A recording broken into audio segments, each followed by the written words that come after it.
In a small town at the end of a harsh winter, an 18-year-old black boy, an orphan, rides his late mother's old bicycle, struggling to survive through delivery work and doing whatever it takes just to have a place to sleep every night. While rushing to complete his final delivery of the day, he stumbled upon an elderly woman, alone and lost at a bus stop. Helping her means missing the delivery and possibly losing his only shelter, but he doesn't hesitate. He pedaled her all the way home. What he doesn't know is she's a billionaire, and what happens next will change his life forever. The wind had begun to turn colder that evening, the kind that nipped at your ears and slid quietly down the back of your neck, even if your coat was buttoned up tight. Along the edge of a quiet town in early winter, where the sun dipped early behind thinning trees and the streetlights flickered with a sluggish pulse, the old bus stop sat abandoned at the far end of a cracked sidewalk. People passed it like they always did, some with grocery bags tugging at their wrists, some with eyes locked to phones, some simply hurrying home before the dark settled in fully. But none of them looked at her. The old woman stood alone, wrapped in a beige woolen coat that had seen better decades, her silver hair poking out from a once white walnut, her small hands clutching a tattered leather purse as she turned to look at every car that passed, hoping it might be the one she was waiting for. Her mouth moved, murmuring something about the number 12 route, about a street that didn't quite match anything around here, and every few moments she took a step toward the curb only to shuffle back as confusion clouded her face. Not far from her, a young man named Andre had stopped to drink from a dented metal water bottle. He was barely 18, with a frame stretched thin by time and hunger, wearing a hooded jacket faded from too many winters and a pair of shoes that held together more out of habit than craftsmanship. His old bicycle leaned against a bench behind him. Rusted chains, squeaky pedals, and a rickety back rack that looked like it could fall off if nudged too hard. It had belonged to his mother, and after she passed, it became his only means of working.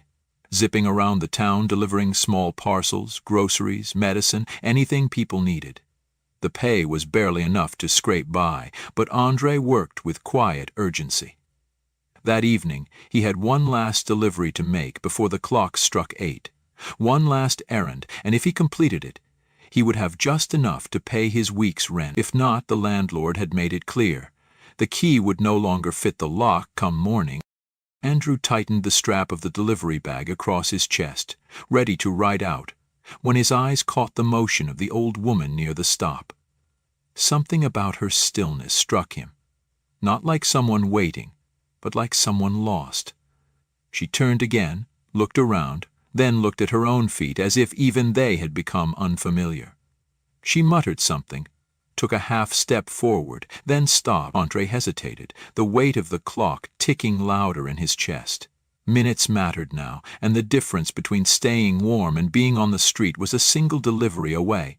But then the wind shifted and carried her voice over to him. Faint, shaky, but unmistakably frightened. Willow Lane. Or maybe it was Garden, was it, bus 12? Her words tumbled like loose leaves, and nobody else seemed to hear. Without quite realizing why, Andre walked over, pushing his bike beside him. "Excuse me, ma'am," he said softly, not wanting to startle her. "Are you all right?" She blinked at him, unsure, the way someone might look at a distant memory. "I was trying to get home," she said, her voice light and wandering. "But I think I missed the bus. Or maybe it missed me." Her laugh was small and brittle, like glass threatening to crack. Andre nodded slowly. "Where do you live? Maybe I can help you get there." She looked down at her purse, then rummaged through it without purpose. A handkerchief came out, a lipstick with no cap. Coins, buttons, a bus transfer from 2 days ago. But no address. Andre's heart tightened a little. Then something caught his eye, a delicate silver chain around her neck, and at the end of it a small oval pendant resting against her coat. He leaned closer, squinting. There, engraved in elegant cursive on the back of the charm, were the words, "Evelyn Rose, 48, Oak Hill Drive, North Side." His breath caught. Oak Hill. He knew the area. Way out past the edge of town, nearly 2 hours away by bike, and most of it uphill. For a moment, Andre's mind went to the clock again. He would miss the delivery. He would lose his room. He would sleep in the cold tonight.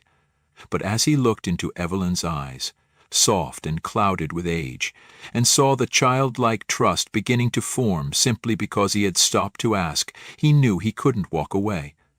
Some choices weigh more than others, even if they don't make sense on paper. He forced a smile.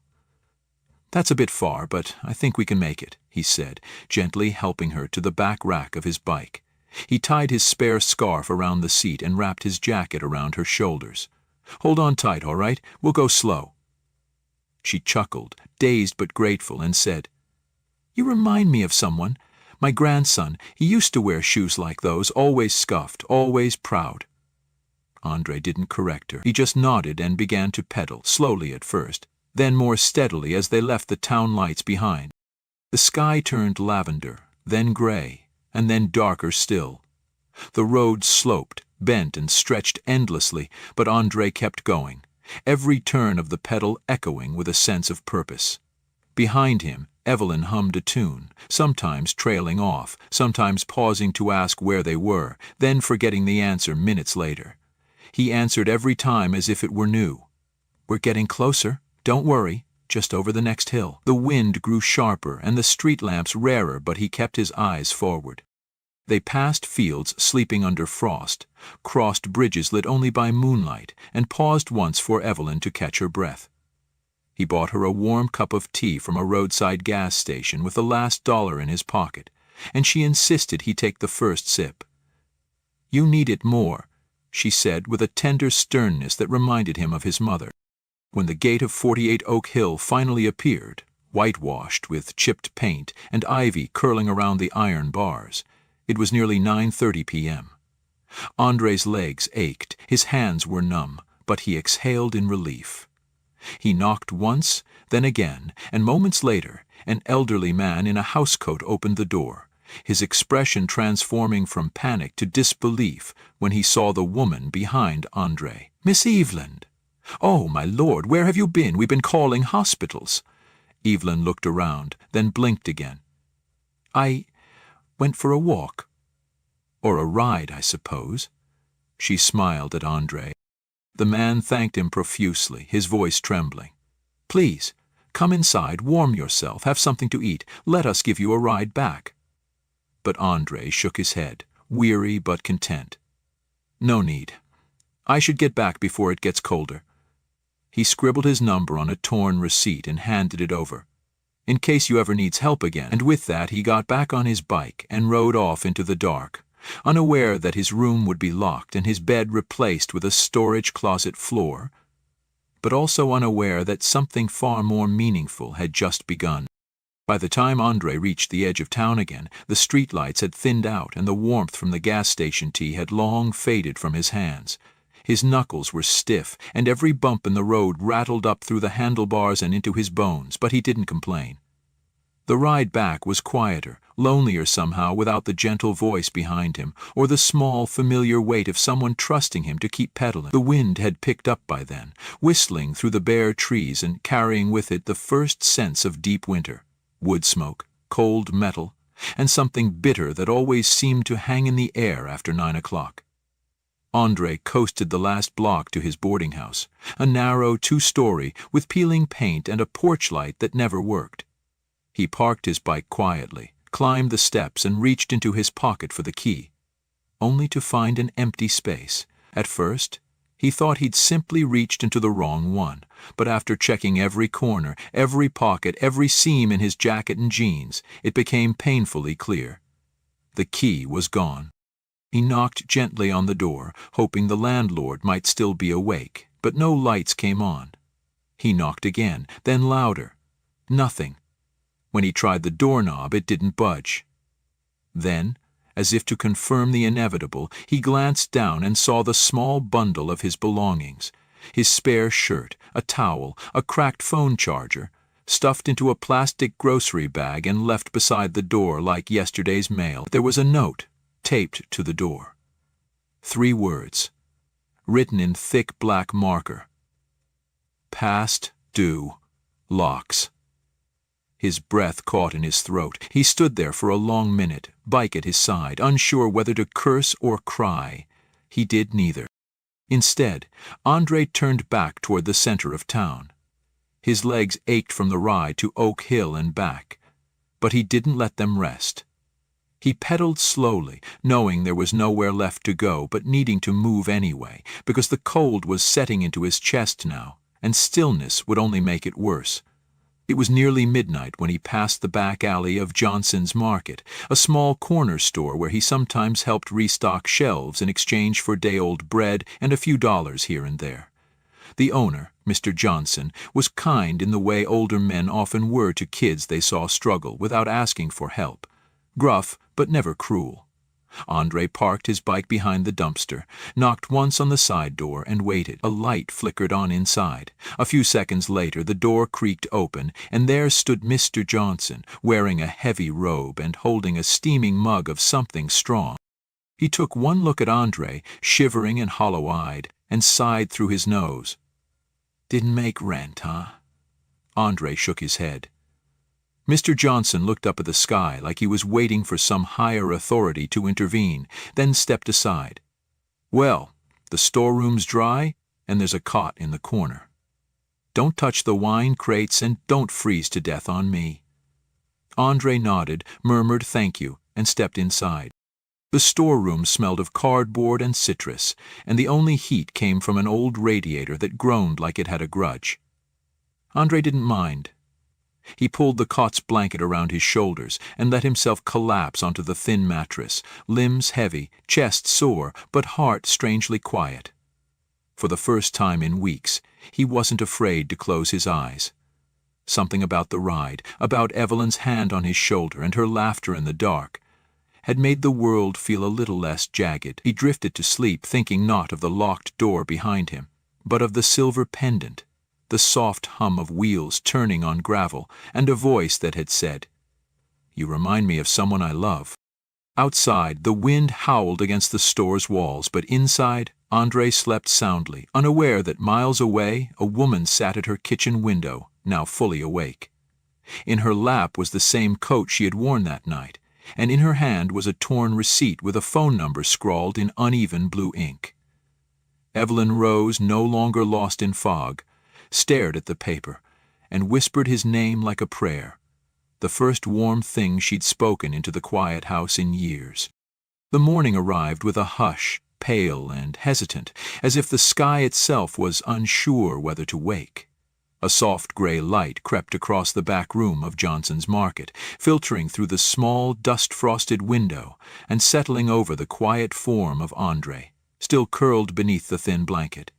The cold clung to the walls, slipped through the cracks in the old frame, and wrapped itself around his bones. But he didn't stir. Not yet. His body ached in the particular way that follows a long night on a hard cot. But deeper still was the heaviness that lived in his chest, the kind that came not from physical strain, but from too many days balancing survival on a threadbare wire. When he did finally rise, it was without complaint. He folded the blanket with care, tucked it against the wall, and moved quietly toward the front of the store, the rubber soles of his shoes silent on the linoleum floor.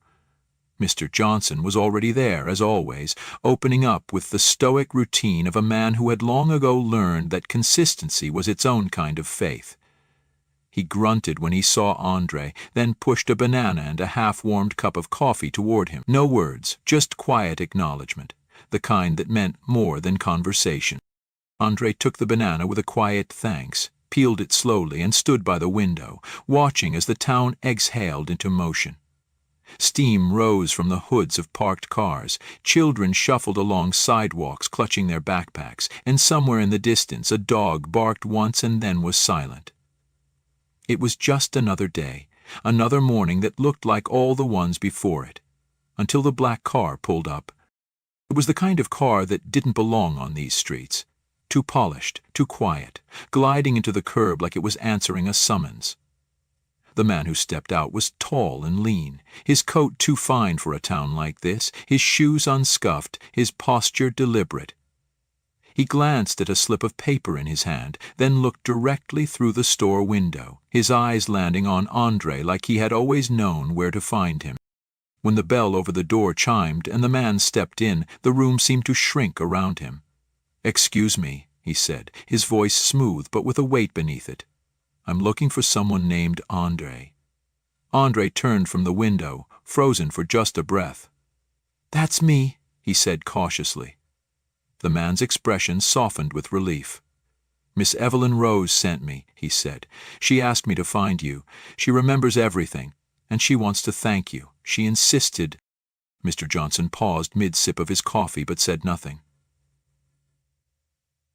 Andre looked at the man, then down at the receipt in his hand, his own handwriting, the number he'd scrawled before riding off into the dark. It hadn't been meant for anything more than a lifeline. He never expected it to be used.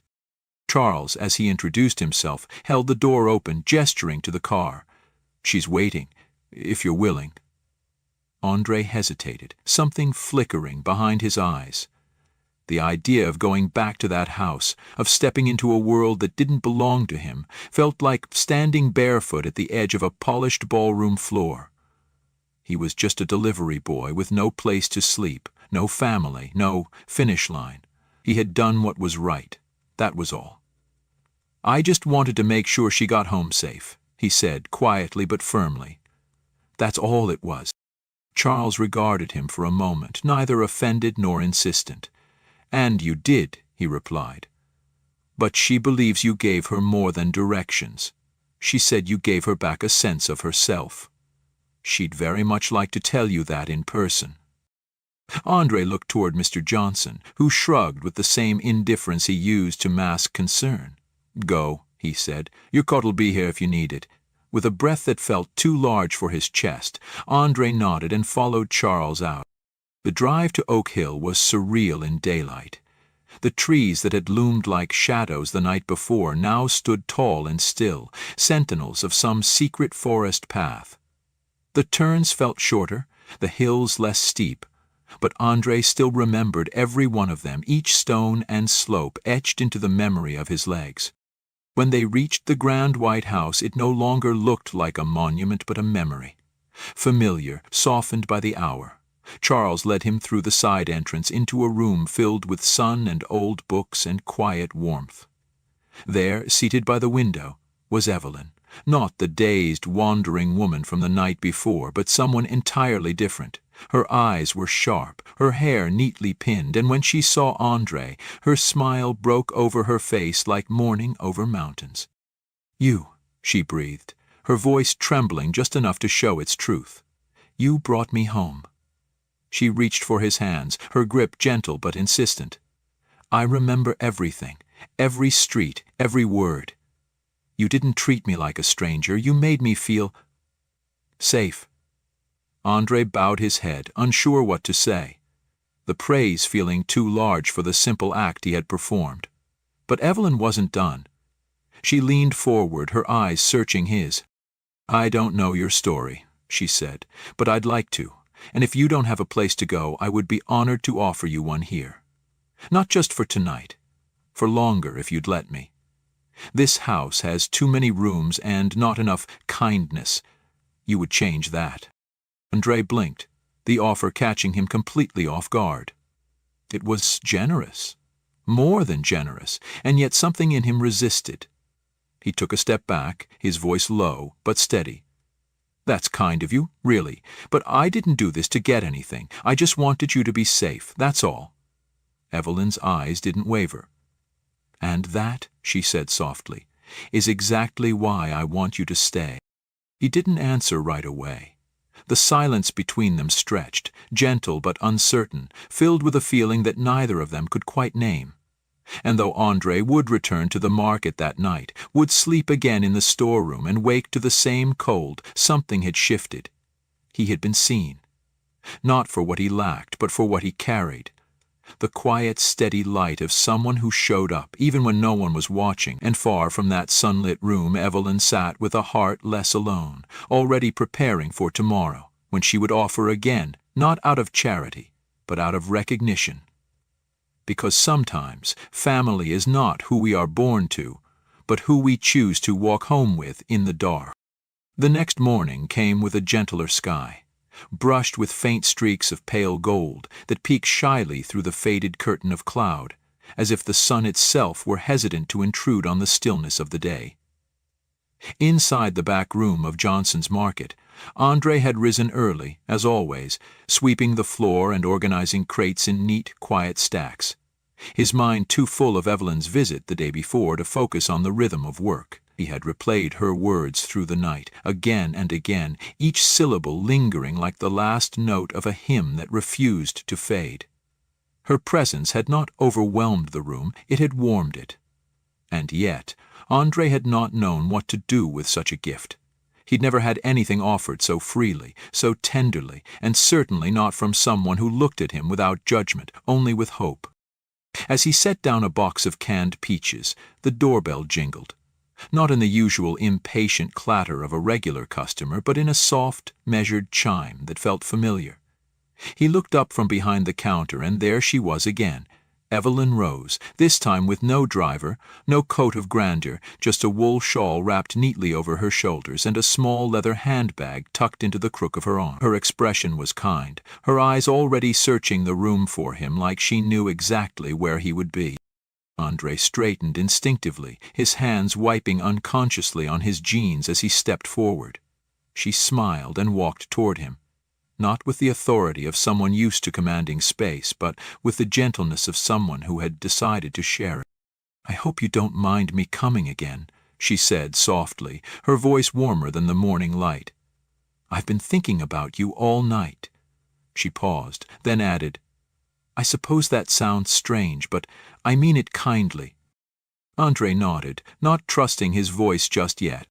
She looked around the store, then leaned a little closer, as though what she was about to say belonged only to the air between them.